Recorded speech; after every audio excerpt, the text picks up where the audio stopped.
here again. We're back with another MGLA recap of U.S. Nationals, and my name's Constantine. I'm Pringles Man in the Discord. Today I'm here with Mitchell Cimino, top 4 player at Nats.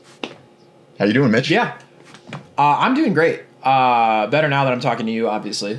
Yeah, and so for this video, sort of theme of this one that we're going to try and focus on is, your experience joining the team, right? Because you are one of the newer players from the past competitive season.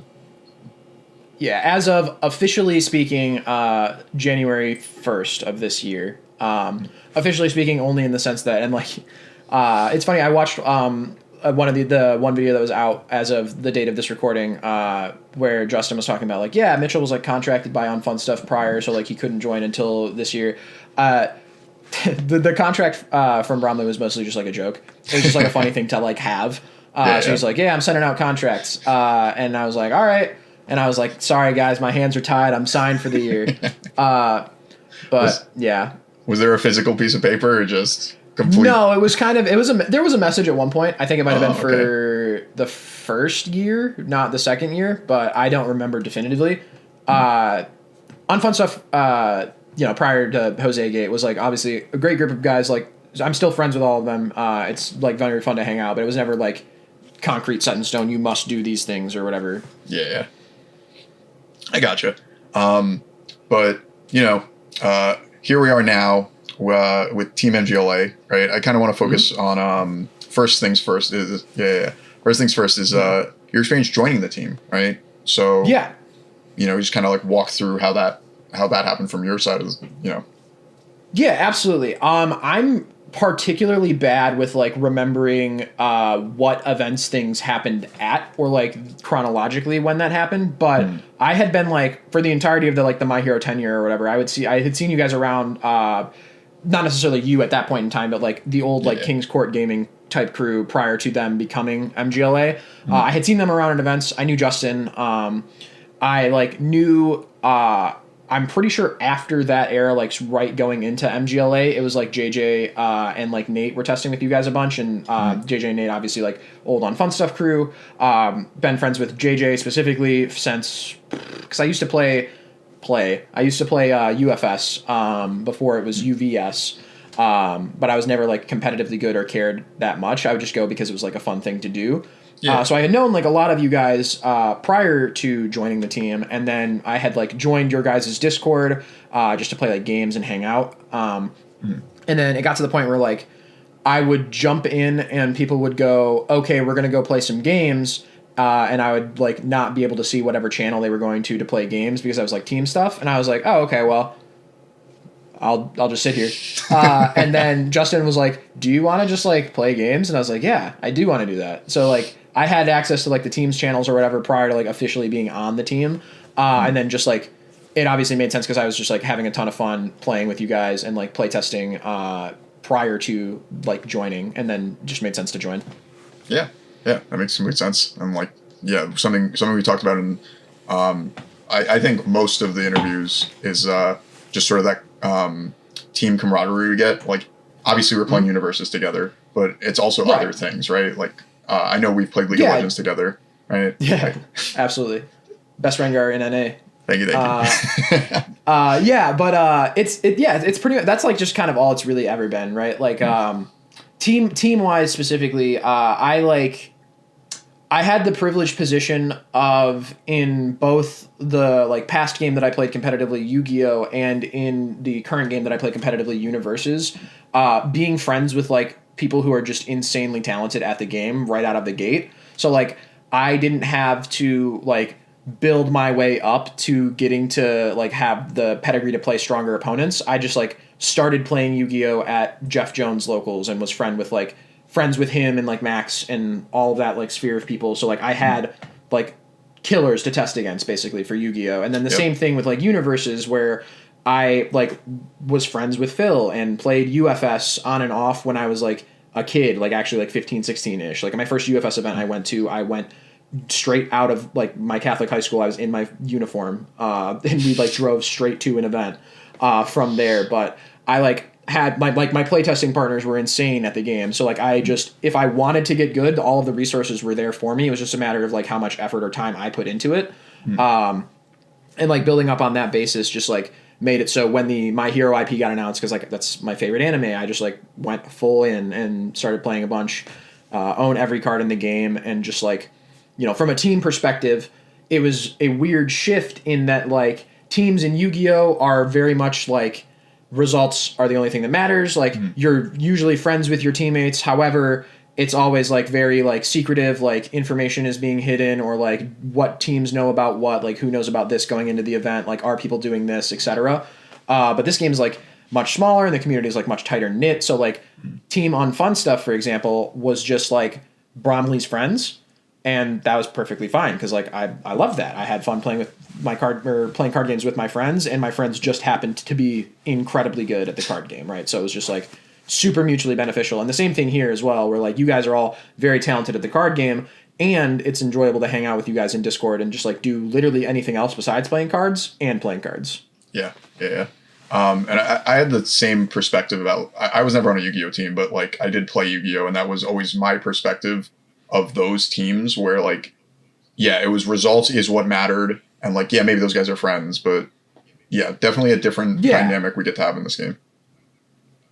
Correct. Yeah. It's super nice. It's always nice to like have someone like be courteous of you when it isn't necessary. Where like a lot of the times when I'll like share a deck list or like talk about a deck, everyone in the like call, especially like leading up to the prep for Worlds, because like, you know, spoiler alert, a lot of us are going to be there, and you know there are only 63 other people besides yourself in the room that you can play against, right? So like you're probably going to wind up playing someone. So like I know you talked about it in like Justin's video or whatever, like team killing might just happen.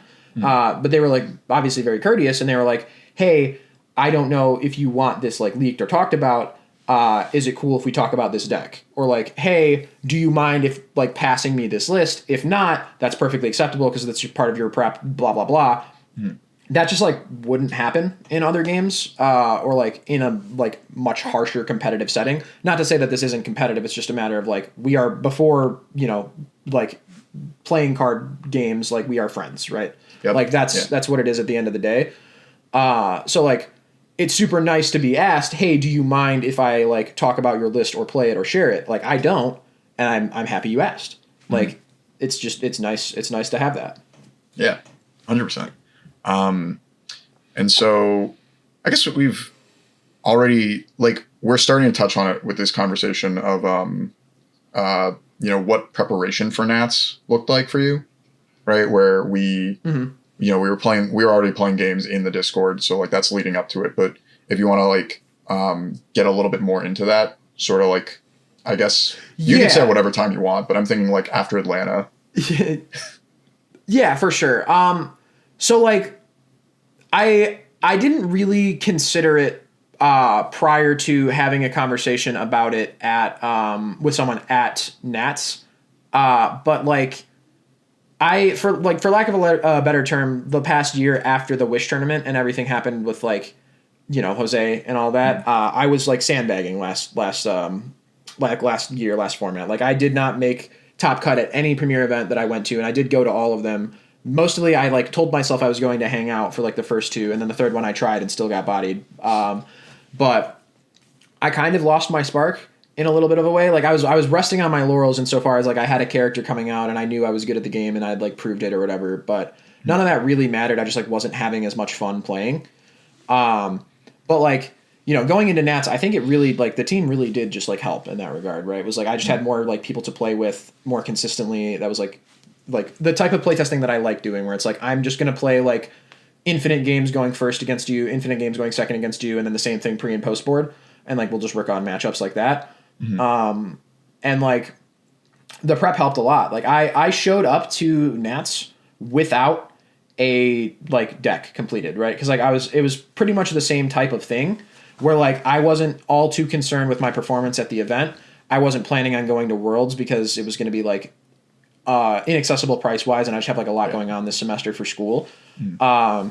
So like I wasn't going to Worlds unless, you know, I topped Nats and got like a travel voucher. But like that was, you know, far flung out of the question because I'm showing up without a deck, right?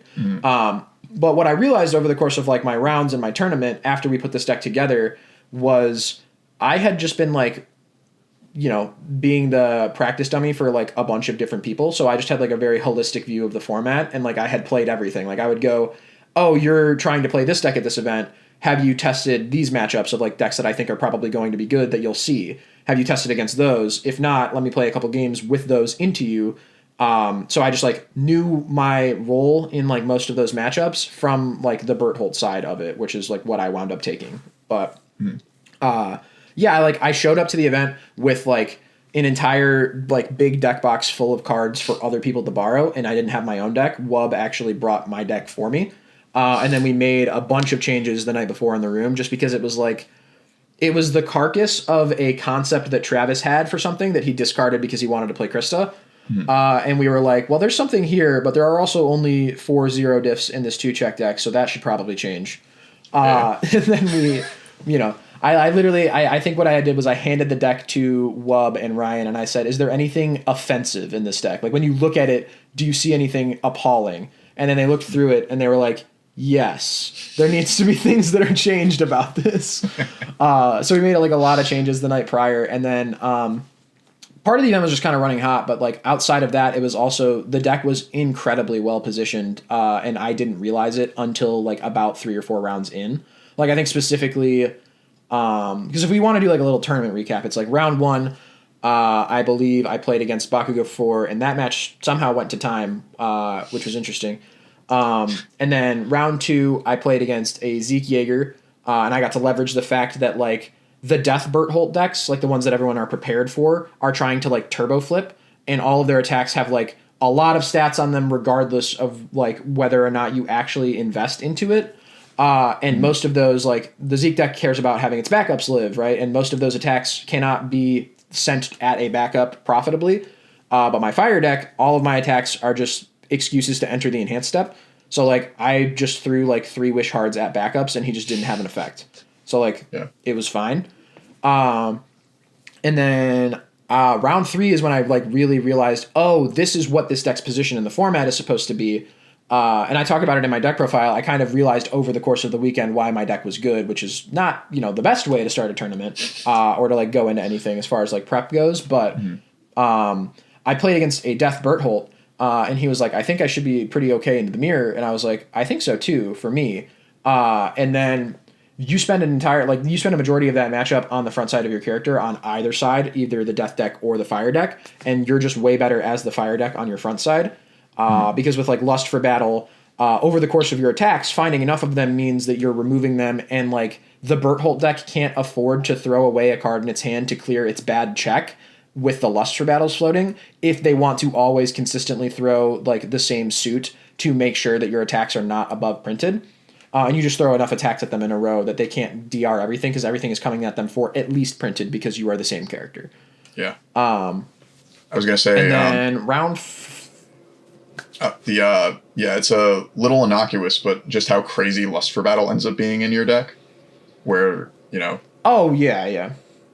It's also funny to me to think about it in like retrospect of how a lot of the cards in this game wind up going through like phases and cycles of like, oh my god, this card is so broken, no one's playing it. Oh my god, this card is so broken. Kind of similarly with like Recovery Girl. Like granted, she got like a lot more like life attuned tools, but like this character's been a problem for like 2 or 3 years. Yes. Like Lust for Battle was crazy in Tokoyami, and Lust for Battle was crazy just in general in like some of those decks back when like that was like the newest set out. People were still complaining about it, and then it just like kind of went dormant.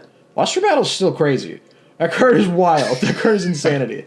It fits like a very specific niche in the format as well, and that like it can block Besiege, and it's like, no matter when you hit it on the turn, you can remove it, and it's like a block trick for the discard characters without having to actually like invest anything. But yeah, like finding that out over the course of the tournament, like just turboing to 10 removed as easily as you can on the fire symbol is very good. Also, like the random like funny interactions of like 1-man Inferno is really good against Krista, it turns out. But yeah, I don't remember who my round 4 opponent was or what they were playing. So yeah, I have all of them written down. Round 4, you had played against Mimic. I didn't get the name of the person, but Mimic. Oh, yeah. Mimic is 25 health, right? So like they have to just find the DR or you kill them, right? Like that's just kind of how it is. Also, they don't particularly put a lot of speed on stuff, and Berthold is allowed to block. Like you just like, you know, filter, draw whatever block zone you need, block like one attack and then DR the rest of them and then kill them. And that's like, that was kind of that matchup. That was also that matchup for me in top 16, which was the most stressful round of the entire tournament because the structure was wild in that, congrats, you made it into top 16 playoffs. If you lose the first round, you don't go to Worlds and you get nothing. Yeah. I'd probably change that, but that was definitely crazy for you guys. Yeah, so that was insane. That was the most stressful thing ever. But yeah, that like in conjunction with the fact that they are 25 health and the fact that you have Lunar Ring post board, you just like, you know, you filter draw whatever you need, and if you find the Lunar Ring and you shoot their one answer, they're just dead. Round 5, I remember very vividly, and there's video evidence. I played against Ryan on stream. I got made an example of. They hate me. They wanted me to go on stream and get crucified. And Barrett talked insane amounts of smack about my deck and me. Love him to death. But yeah, I don't know. I think there should be, you know, some achievements for putting Hawks to 9 through 2 showdown blocks, 3 feathers, and a zeroing out of an attack, and an absorbed energy. But, you know, that's just me. What did I play against round 6? It was a pony deck. Pony, yes. That's another one of those just like, you can tell on paper that matchup is going to go to whoever... It's favored to whoever wins the die roll, right? It's aggro v aggro, except you can DR Pony's attacks, and they are at 22 health or something like that. So you just kill them. And also, like, post board, I remember that matchup specifically because I know what happens in these games if I'm, like, given a prompt. That was the matchup where I had a Lust for Battle in my staging area, and in a post board game, they used Pony enough times that I responded with Hero's Upbringing, sacked my Lust for Battle, responded, removed Lust for Battle, canceled their character for the turn so they couldn't clear their card pool, and gave their next check -1. So they were like, if I throw another attack and try and pressure here, and I check anything other than a 5, I'm going to lose. And if I build foundations here and I check anything other than a 5, I'm still going to lose. And then they did. They did check anything other than a 5, 7? right? Yes, yeah. And what we're going to ask is... Round 7, I can't remember if that was... I think round 7 was against Kyle, or am I wrong? So I didn't write the names down, but I have that you played against a Byaco. Is that what Kyle was playing, or that was Kyle? Yeah, that was Kyle, right? Yeah, yes, yeah. That was another crazy one. Getting to the, I think what wound up mattering the most in that matchup, like obviously it's a tough matchup no matter what, just because like you can only DR so much against Byaco because everything. In the best case scenario for them is just +5 damage, and you can only give usually like -2 to maybe -4 on a good day. Yeah. -6 if you're like crazy lucky. But like you can find the block zones without Thunderous Roar, I believe it is. Your Byaco attacks are not like particularly fast, so like you can still sculpt for block zones and hope that they have 5-hander problems. But like finding Beast Summoning, which they can do anytime they get to 30 and have like a draw effect, or if they just like raw have one, is always tough. But I remember specifically what wound up mattering a lot in that matchup was game 3. I had an always or a loss of consciousness that I planned on using with either my character or the latent skill in my stage because he has a Thunder Spear in play, and I just need him to eventually fail checks.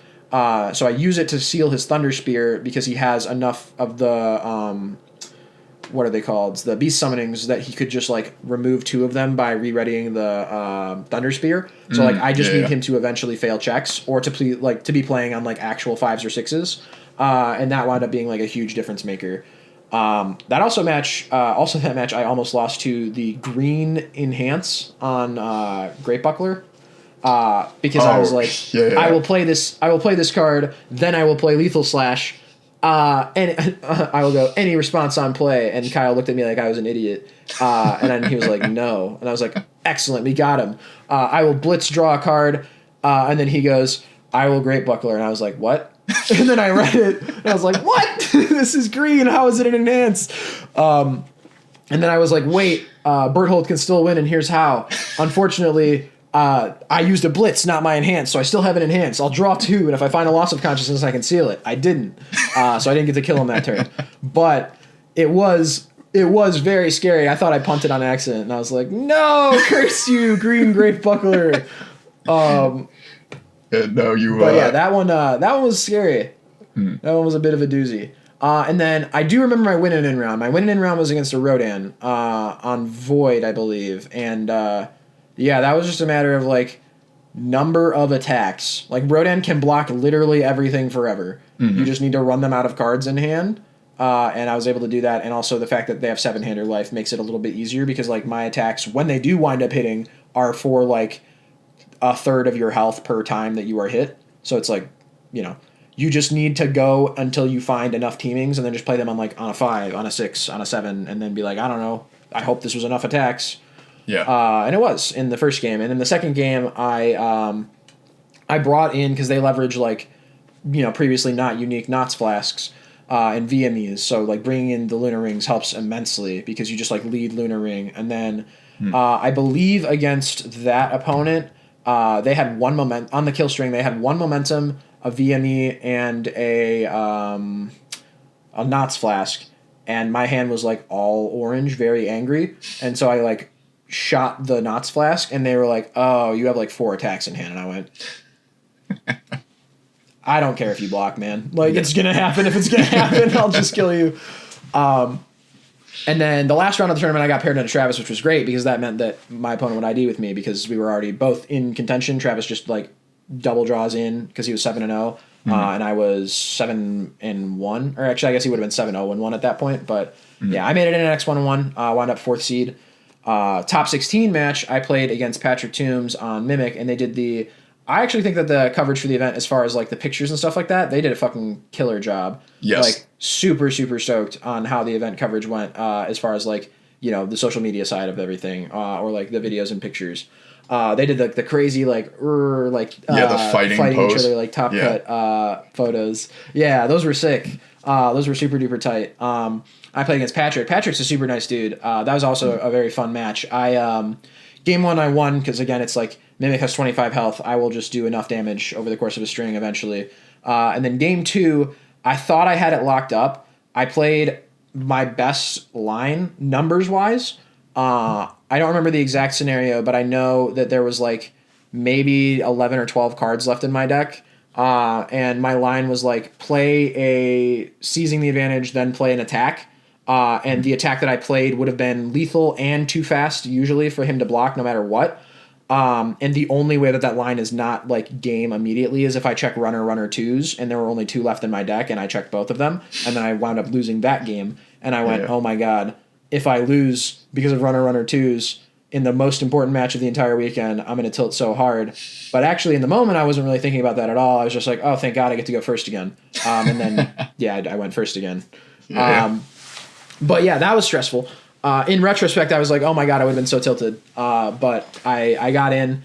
And that was like kind of when it really sunk in for me. It was like, oh my God, I made it. This is crazy. Because like I have done pretty well at top cuts and in events in this game in the past. However, I statistically and like, you know, historically am very bad at nationals. And I like year 1 Nats, I played my Jiro deck and I teched for, that was like the Tokoyami / Kirishima Nats that everyone brought one of those 2 decks to basically. And I teched my deck for the Kirishima half of the room and I played the Tokoyami half of the room and just like lost. And the second year of Nats, I lost my win-in round, I believe, to Scott Chiarelli. I'm really hoping I'm saying his last name correctly because I love Scott. He's so nice. On Bakugo 4. And then this year, I made it finally. Like, you know, there was like a year in 2023, I think it was, where I like every single premier event I entered, I got no less than 5th place at. And then, you know, scrubbed out at Nats, right? And like, that's kind of just been like the story of the years. Like, doesn't matter how good I do prior, Nats is like the make or break, and I always like, you know, die screaming. But this year I made it, and it like sunk in. I was like, yes, I'm not washed. Let's go. Like, yeah, people were like, you haven't done anything since the Wish tournament. That was like almost a year ago. And I was like, yes, let's go. We're back. I ran around the whole venue. I gave like everybody hugs, everyone on the team that I could see, which, you know, the distinctive jerseys helped a lot in finding people to hug. And then top 8 after the fact, every match after that point was like, I could not care about the outcome. Because like I'm going to Worlds and I got $500 or whatever, but like it was playing with house money and it just like made everything so much less stressful and I had so much more fun. I played, I believe his name is Josh. I know, is it Atkins is the last one? Yeah, I believe it's pronounced Atkins. Yeah.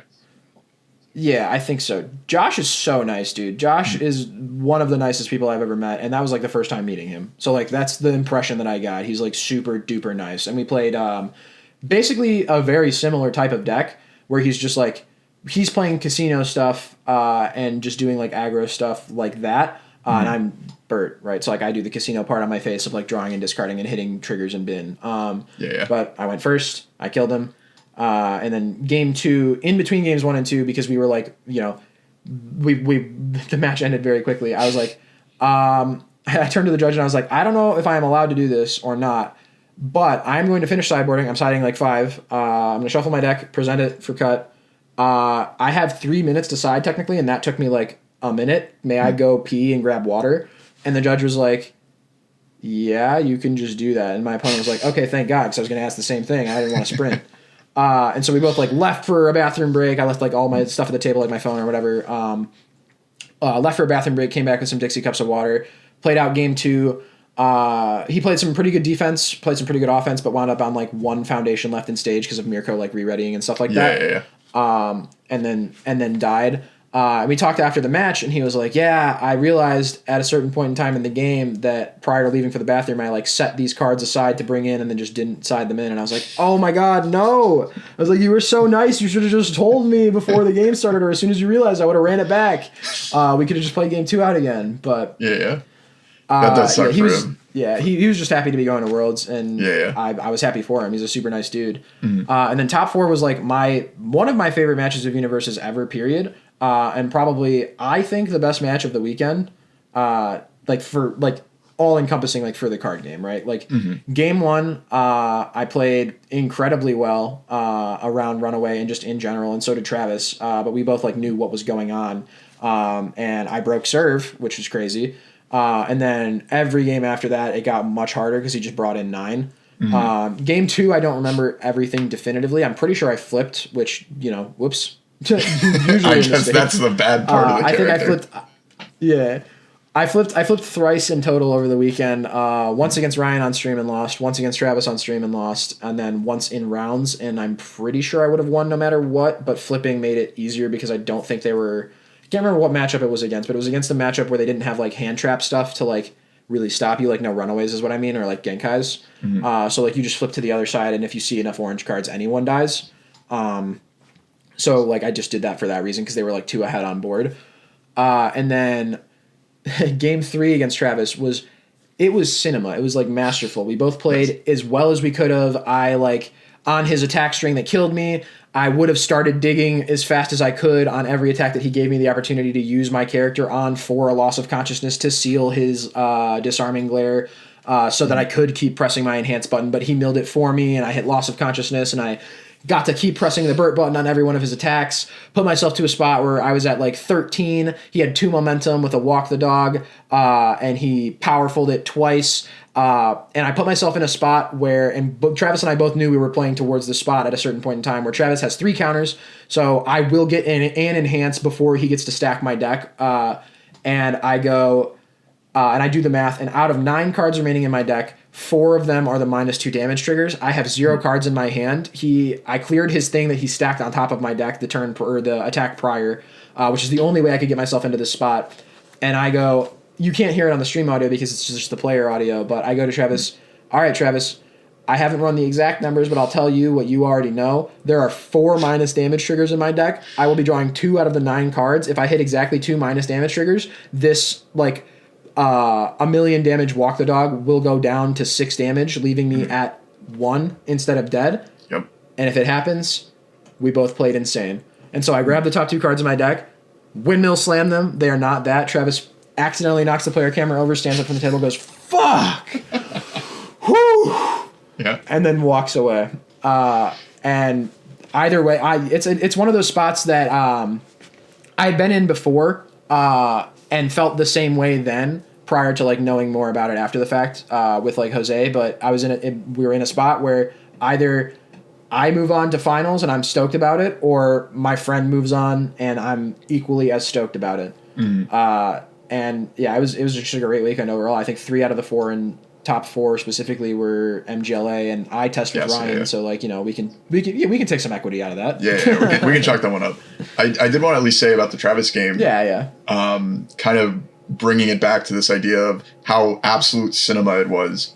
You know, I was at home watching the game, and my perspective of it was pretty close to like, wow, this is a nail biter. This is for game 3. I understand what Travis is playing around, but I didn't know just how crazy the odds were. So like watching a movie. Oh yeah. Yeah. Like watching a movie a second time over, and you're like, holy shit, they thought like this was crazy. Oh yeah, it's insane. It's like finding out about the twist and then going back and watching the movie and being like, oh, they did it. Wow, that's crazy. Yeah, like so many things had to go like exactly to plan to get to that point on both ends, and we both are like aware of it. And like in that moment, it was literally like Travis said it in like one of the videos post the event where it's like I described it as like we're just playing fucking shogi against each other, like this, like move this. And I had so much fun, and it's like it's one of those things where you feel great about yourself regardless of the outcome after the fact, because literally both of us played exactly as well as we could have, and it came down to like a chance, and I was happy with either outcome, right? Yeah. It was very funny. It was like, do not cite the ancient magics to me, because like Barrett came over and was like, why didn't you go for this line where you hold your 1 low block in your hand and then you try to check the last 6 in your deck out of 9 instead of trying to do that? And I was like, well, he already had 3 counters on his character. He could have had myriad ways to like discard a card, get to 4, stack a 3. It would have been impossible, blah, blah, blah. I can't clear it. Even if I like play chicken with him and hold Bert the longest time, I'm still trying to do like a 1 out of 6 for 1, or 1 out of 9 for 1 6 check left, because there's exactly 1 6 check left. Or I'm playing the odds of like guaranteeing getting a shot at drawing 2 copies of a 4 of in 9 cards, and I don't know the exact numbers off the top of my head, but I'm sure it's better than 1 in like 10 for a 6 check. Yes, yeah. Yeah, that's the other thing too. Is like I'm sure I'm somewhat annoying to some of my opponents, because I will do a lot of the math just like out loud, and I will tell people what's going on. Like on both sides of the board, I'll be like, okay, so if you play this, that's the only way that I could possibly get screwed here, but that would mean you'd have to check this, and then you'd commit those, and then I would have these, and blah, blah, blah. And I just like, that helps me think, and I say it out loud, and I'm sure it can like probably tilt some people, but like Travis did not get tilted by it. I explained the odds. We both knew everything that was happening, and like me doing the math and talking about that out loud doesn't influence either of our plays, because we have to make those exact plays, because that's just the correct lines, right? Yeah. And it was very sick to have that one moment where I had that whole preamble leading up to windmill slamming the top 2 cards, and in an alternate timeline, whatever percentage chance, I'm losing to Corey in the finals, or I'm going first, and hopefully ripping a recovery girl's head off, but who knows? Yeah. What could have been? This event was crazy. I had so much fun. Probably my favorite event, like the entirety of the time, like that I've been playing this game, or like games in general, honestly. And it's not even to do with just like how like successful it was for like everyone involved, my friends included, like Wub and Calvin. Like Calvin top 32 with Amajiki, which good for him. I don't know how he was allowed to enter the deck with the cards that he was entering the deck with, but his deck profile is up on my channel if anyone is interested in objectively the best Amajiki deck in 2025. And Wub won Retro, then Wub won Teams, and like it was just great all around. Ryan and I both made top 4. Like our hotel room was like crazy successful on the weekend. And like I love traveling with Ryan, and they say Ryan and the Alvins because it's Calvin and Calvin. Yeah. I love traveling with Ryan and the Alvins. big shout outs to them. A big shout outs to the MGLA, obviously. Yeah. And yeah, I just had so much fun, like hanging out with people and talking at this event. Hell yeah. And I think that's like a pretty good place to end on, right? Usually I ask for your shout outs, but you got those in. Yeah, make sure for everyone watching. Make sure to like and subscribe to the YouTube channel. Check out the MGLA website. Check out Mitch's YouTube channel. We'll have that linked in the bottom. I'll try and have some Twitch VODs too for the games that he did play on stream against Ryan and Travis. But yeah, it was great talking to you, hearing your experience with Nationals, and now it's time to say goodbye. So, see you, everybody. Absolutely. Have a good one. Thanks for having me on. Yeah.